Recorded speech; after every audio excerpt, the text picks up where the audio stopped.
You're listening to the ISF podcast for your organization's better cybersecurity.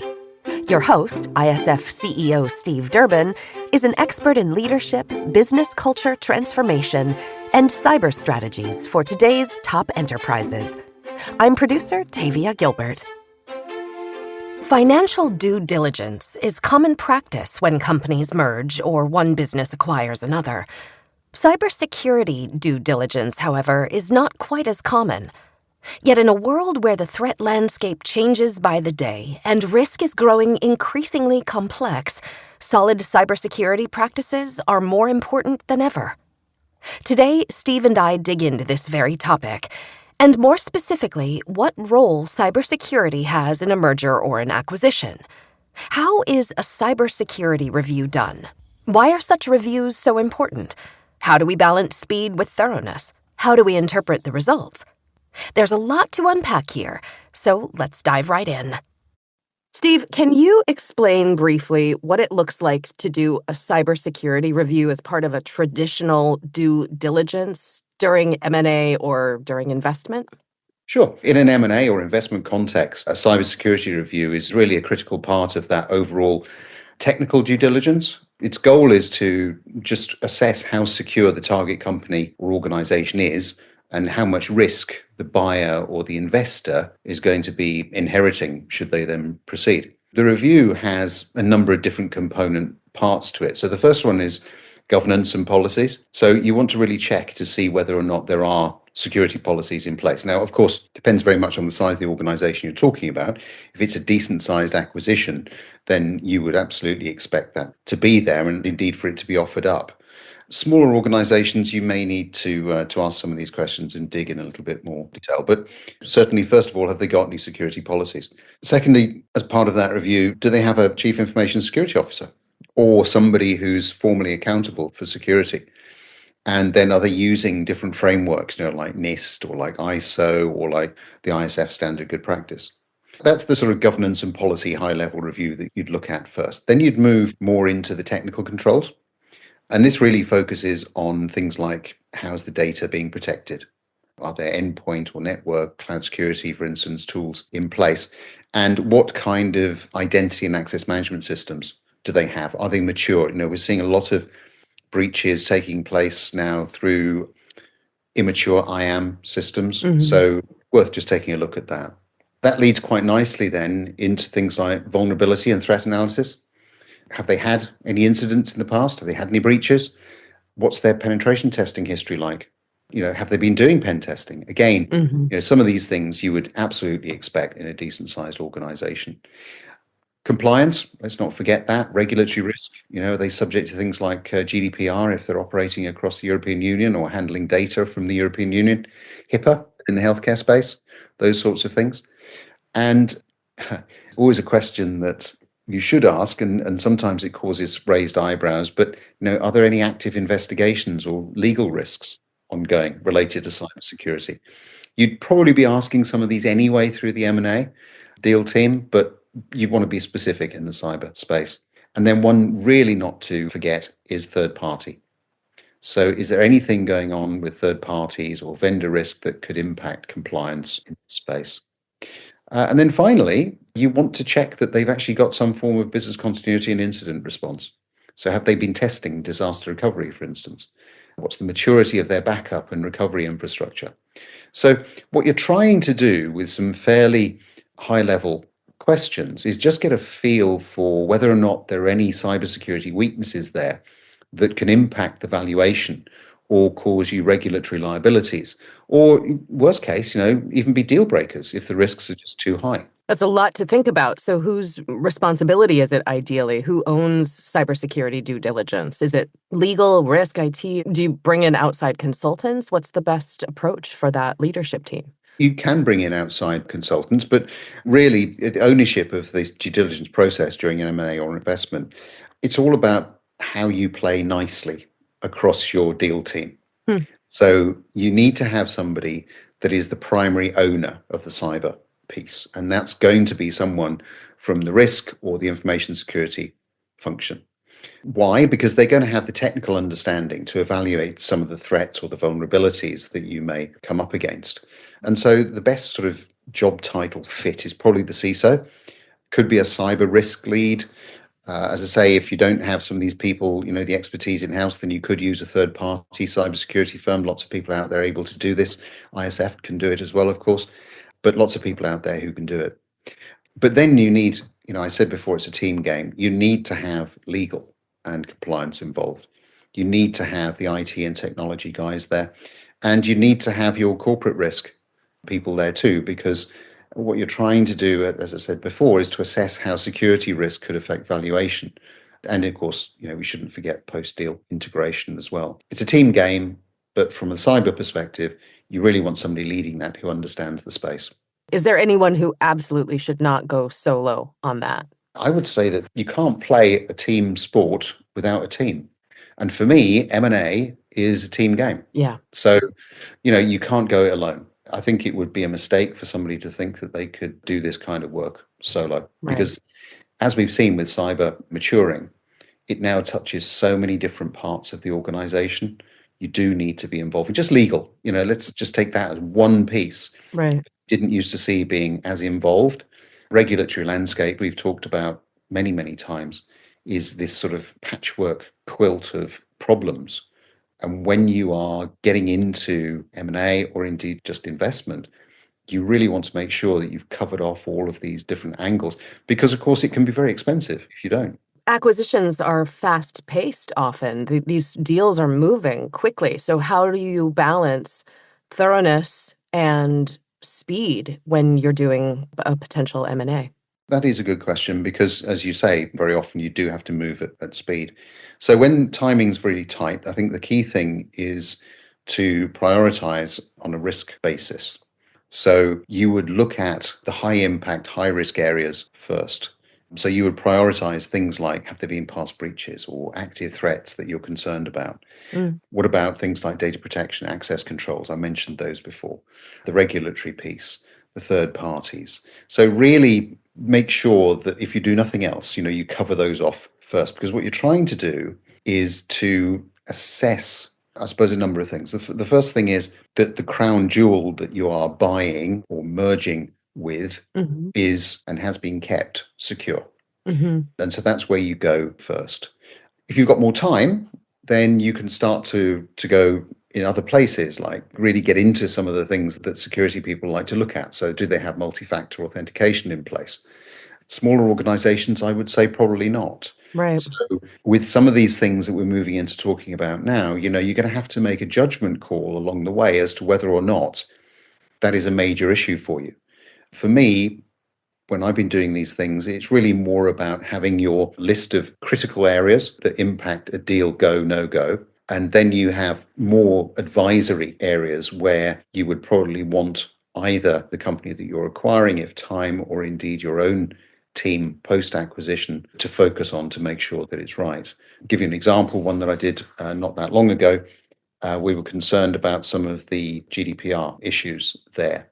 Wasn't a major thing, wasn't a deal breaker or a deal stopper, but it did pop up on a list of then remedial activities that needed to take place. And indeed, there was a discussion around whether or not that would impact deal price and valuation because of the amount of work that might be needed to be done post-deal, post-acquisition. So You're trying to just highlight some of these things right at the beginning. How thorough do you need to be? I hear you saying prioritize. Look at what's an absolute deal breaker. Look at what can be wrapped into the process. But when you're trying to get a clear look at a potential acquisitions or an investment, security systems, really, how much do you need to look under the hood? I think you've got to be appropriate. I would always say that. I mean, if I look back over the years, probably going back, 15, 16 years, I guess, when I was doing a lot of acquisition work, we would never involve cybersecurity.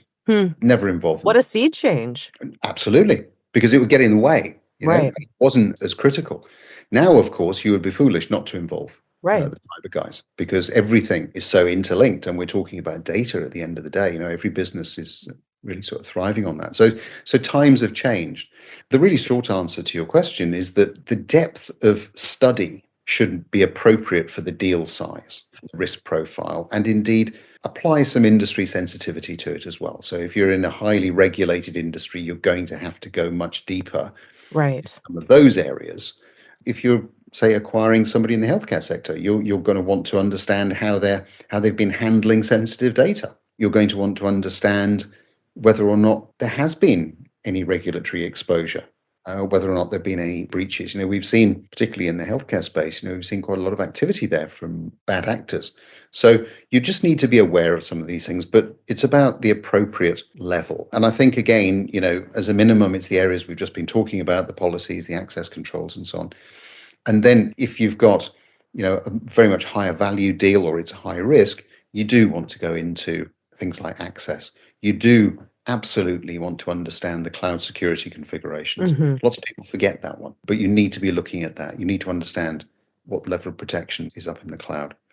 And you want to get a better understanding as well of some of the third party risk and the different levels of third party that exist within that overall company ecosystem. Hmm. And you may want to go into some detail. If it's a critical part of the business, you will want to understand exactly how the supply chain is being secured.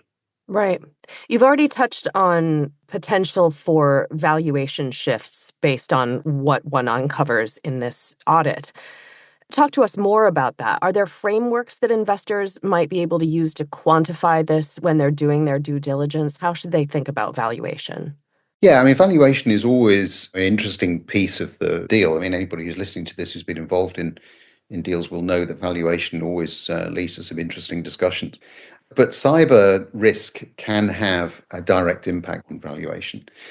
Just some of the ways that it can cause adjustments would be increased liability exposure, for instance, data breaches and non-compliance of regulations that can lead to fines, lawsuits, and that can be millions. Hmm. We're not talking about pennies here. So that could be a cause for a valuation adjustment. Revenue risk would be another one. If there's a platform that's being used that's insecure, that might lose customers or fail to pass audits, again, that's a biggie. Operational risk, you'd want to look at in detail if there were bad backups, poor patch hygiene, because then you're going to suffer from things like downtime risk, which is just going to get in the way as you try to move on beyond acquisition. And then the last one I'd call out that really does affect valuation is technical debt. We do see a lot of legacy systems in particularly larger organizations. And so you need to be really careful about understanding what level of security has been applied to these perhaps outdated or highly complex systems, Hmm. because that can increase the post-close integration cost and indeed give rise to red flags as well. So you want to do all of that. And then the question that people tend to ask me is, well, how? What framework can you use? And there's a number of those out there. You can use, so NIST, for instance, has got the risk maturity model. It's very popular. You can use cyber risk scoring tools, people like BitSight or Security Scorecard. Sometimes people like to do that. You can also use some of the tools that we have, for instance, at the ISF around risk assessment to take a good look at that, or our standard good practice, looking at all of the different frameworks and so on. But those are the sorts of things that you need to be looking at. That will all be information that gets fed into ultimately the valuation and any necessary adjustment. And if you do want to adjust it, of course, you're going to have to explain that. The seller is obviously going to have a view as to what their company is worth. So we shouldn't forget that this is all really good input into the negotiation that inevitably takes place. How would you recommend that organizations that don't already have this process or this thinking in place start to build it into their due diligence pipeline? I think, again, it's about not really trying to overcomplicate. So start simple and then scale. Hmm. So right at the beginning, assign some form of ownership. Who's going to be the lead? Is it the CISO? Is it risk manager? Involve them in the overall M&A deal team. Get them involved right from the beginning. Don't try and think you can bolt it on later. Seen some deals go bad because of that. Right. Because particularly if you're trying to move quickly and suddenly you introduce the cyber guy at the back end, and they've got to go right the way back to the beginning. Right. Because systems data are so integral in what we do that you have to get these things done right at the beginning. So I think involve the owner, if you like, of the cyber piece. Hmm. Do have a repeatable checklist for cyber that is baked into your playbook. Hmm. So all deal teams have got playbooks. Just make sure you've got a cyber piece in there that looks at the policies, the data protection, regulation, those sorts of things. And then also integrate cyber risk into the valuation and deal documents. You want those sorts of things, the warranties and so on, added into the term sheet. Absolutely. Mm-hmm. You do want to be considering any of the risk-based adjustments we've been talking about here in the valuation models. And then do build in as well, right at the beginning, any post-close remediation plans that you think you're going to have to be putting in place so that you don't lose them. Right. Because again, once the deal moves towards close, people tend to get quite excited, and you just want to make sure that all of these things have been baked in right from the beginning. It occurs to me, I wonder how many more years we will be talking about incorporating security from the start of a process rather than tacking it on at the end, because we've been talking about that for years, whether it's in creation of a business or a product, and now in the context of M&A. So cyber has to be at the start of everything. And I think people are getting it, but, we're still having this conversation and reminding people of the importance. So that's Yeah, intriguing. I think you're right, Tavia. I think people are getting it. What I'm seeing now is people get it, but they don't know how to do it. That's where the cyber professional really now has to step up, Right. because it isn't so much now about, as you say, making the noise about it. Mhm. It's about we've moved on to the how, and it's not easy. What are some of the risks that investors may be taking if they're not participating in this due diligence? It can expose investors to huge risks across financial, legal, operational, reputational areas. Just some of the examples. So they could be inheriting hidden breaches or vulnerabilities. Hmm. So they could be buying a company that's already been breached or is importantly currently compromised. There have been some of those out there. Hmm. You have to always keep at the back of your mind, am I really doing a solid evaluation here? Or could there be undetected ransomware around somewhere? Could there be some form of unauthorized data access? And of course, the bigger the organization, the bigger the organizational ecosystem, the more complex and difficult this becomes to really try to look into. That's the first piece. I think underestimating some of the regulatory and the legal liability. So if, for instance, the target is mishandling PII or regulated data, then you inherit exposure to fines and lawsuits and investigations. Right.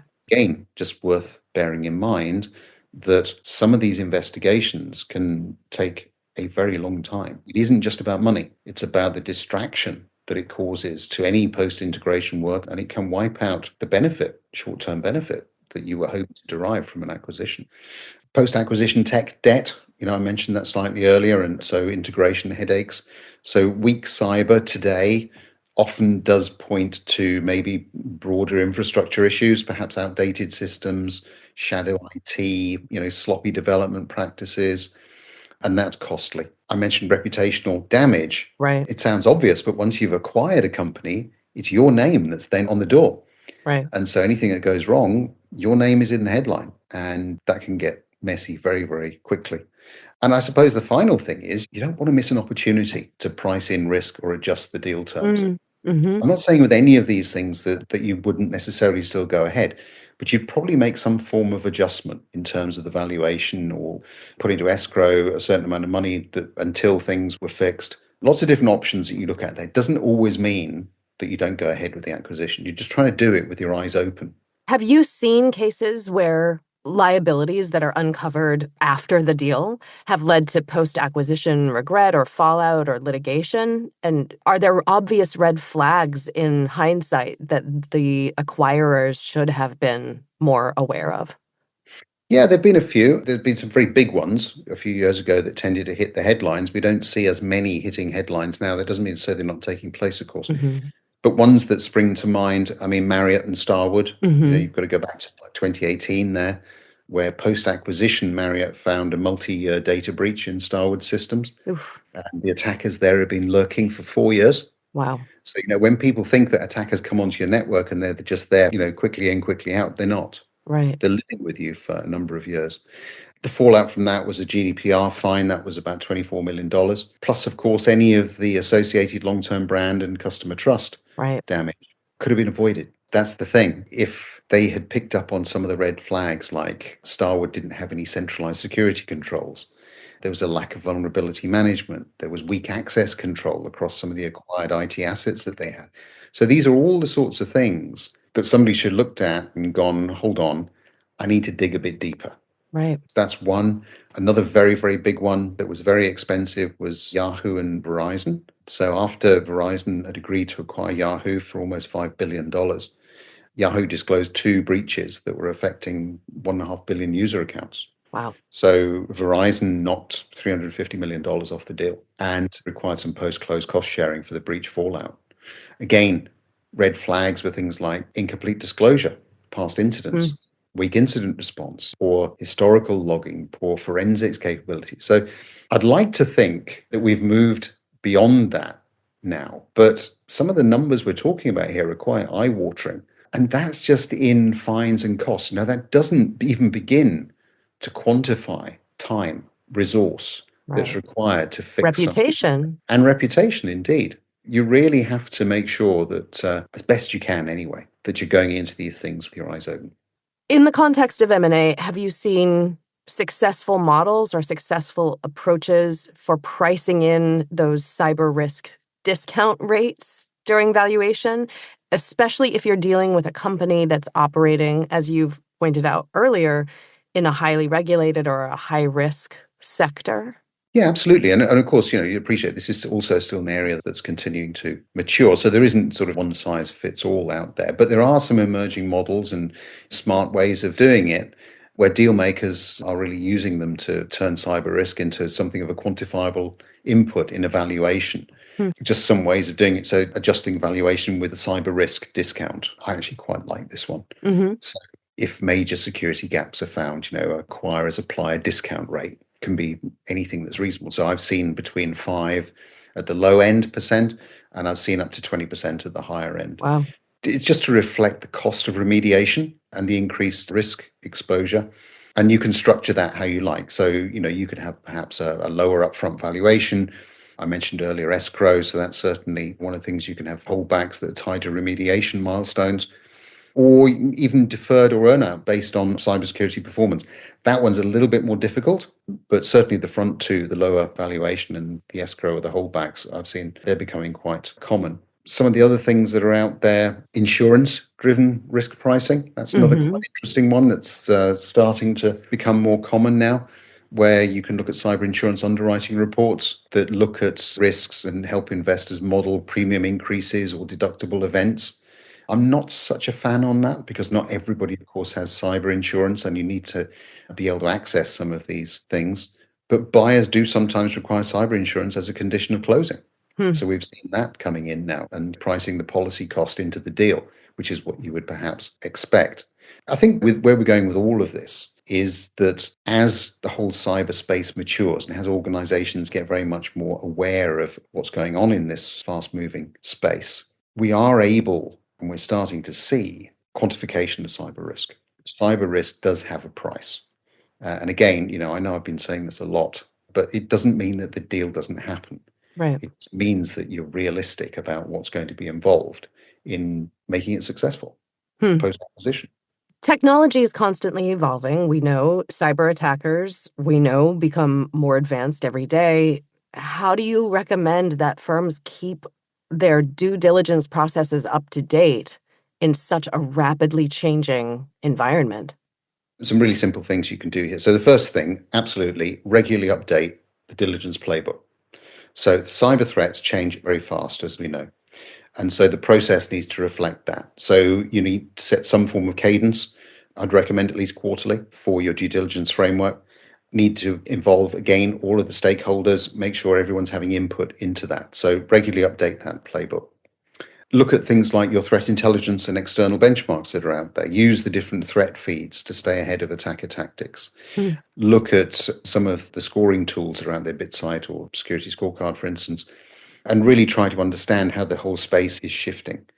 Look at things like AI. AI-driven tools can really quickly analyze documentation like security policies or logs or compliance audits.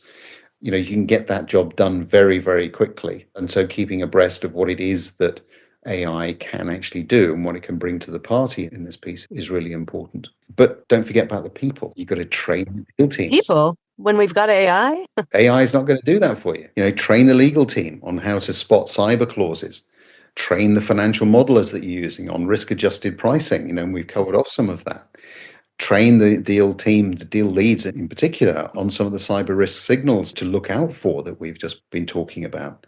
And again, depending on how active you are in this space, you may want to set up an external panel of experts or advisory partners, that just challenge some of your assumptions from time to time, review some of the red flags they've seen from recent deals, and so that you're really getting the best advice, I suppose, is the way I'd put it, that's up to the minute on what is going on in this particular space. Because again, I know I'm saying it over and over, but cyber is a really fast-moving space. Yeah. And unless you're working in that space, you're not necessarily going to be best equipped to pick up on all of the little nuances that we're starting to see creep in here. What do you think the most important practices are that enterprises can implement to mitigate cyber threats during an acquisition or an investment? I've said some of them, but I think pre-deal, I think it is about being focused. It's about identifying, prioritizing the high-risk areas that are out there that you want to look into.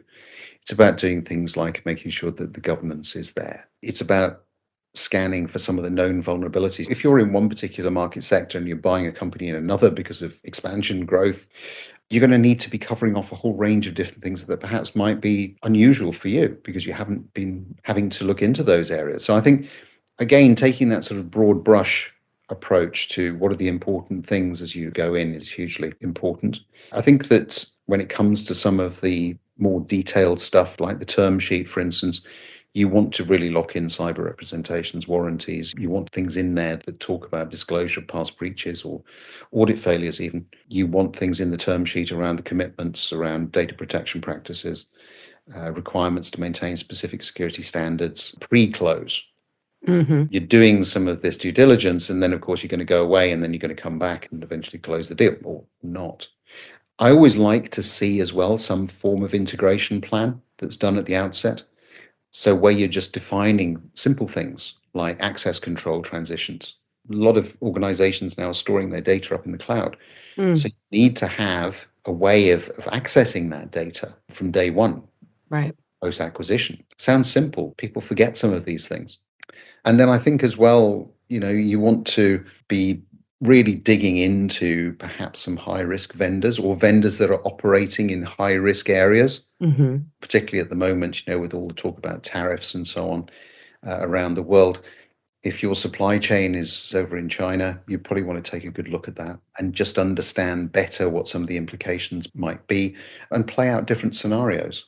So I think that the most effective acquirers don't just check for some form of cyber risk. What they do is they plan to control it. They will be creating different scenarios. They will be looking at different elements of governance and putting, where they can, all of those things into the term sheets, into the contracts, so that they're covered. Right. Do you think that there are red flags in a target company's IT infrastructure or their security culture that would obviously warrant a deeper dive, but immediately pause a deal or stop a deal? Yeah, I think, again, we have to look at proportionality. That's hugely important. But certainly some of the red flags that could point to other things, multi-factor authentication, is it there? Really easy to put in place. The company hasn't got it. Could be a good reason, but you don't want to ask why.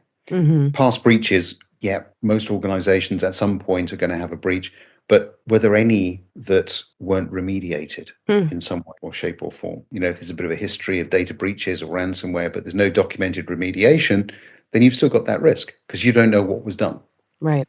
And, that's something that actually, when I'm on the other side, the seller side, I do encourage companies to actually disclose voluntarily.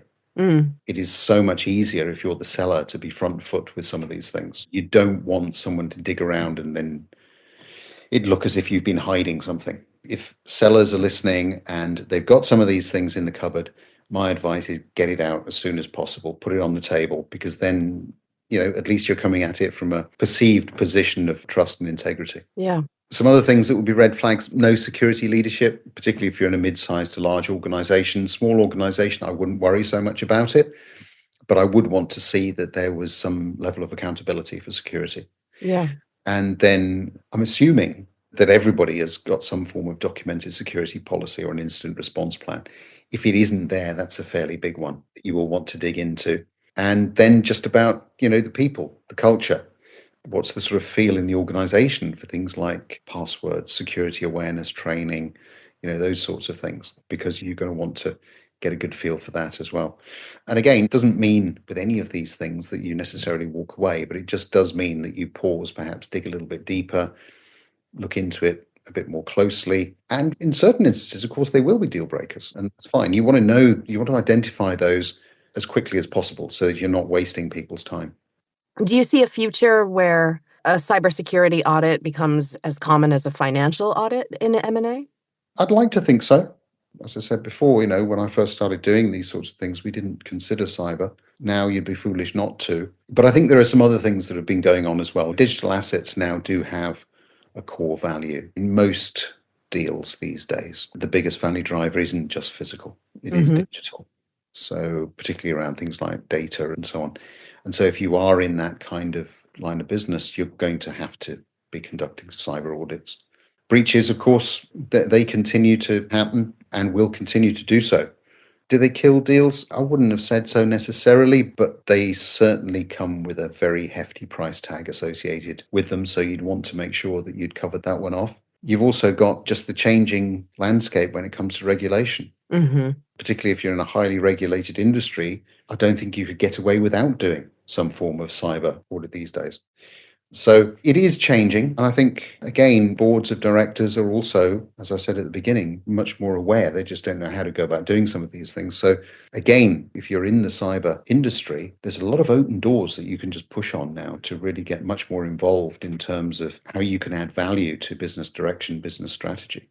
I want to revisit the point that I made before, that cyber is taking its proper position as in the center of the organization. It's no longer on the outside, a second layer of thought or consideration. This thinking about valuation and due diligence really properly positions cyber as a key component, as important as any other part of those core values and core processes. So I think this is really a helpful conversation for enterprises of all sizes to be thinking about. Even if they're not looking to be acquired or this isn't on their horizon, these best practices make sense for leaders to be thinking about regardless.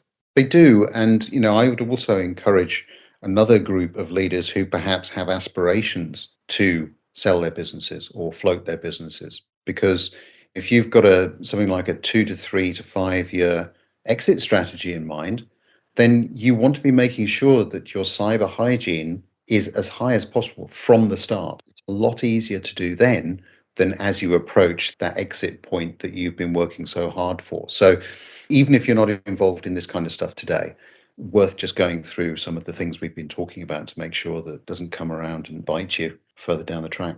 Yeah. Well, thank you so much for your time and walking us through this valuable conversation, as always. Oh, it's a pleasure. We'll be back with another new episode next week. In the meantime, if you enjoyed today's episode, please take a moment to rate and review the podcast. And we'd be pleased if you'd consider sharing the episode. To become an ISF member, get in touch with Steve directly at steve.durbin@securityforum.org or on LinkedIn. Check out all our media and resources. All of it is there to support you at securityforum.org. The ISF podcast is produced by Talkbox Productions and Tavia Gilbert. Thanks for listening.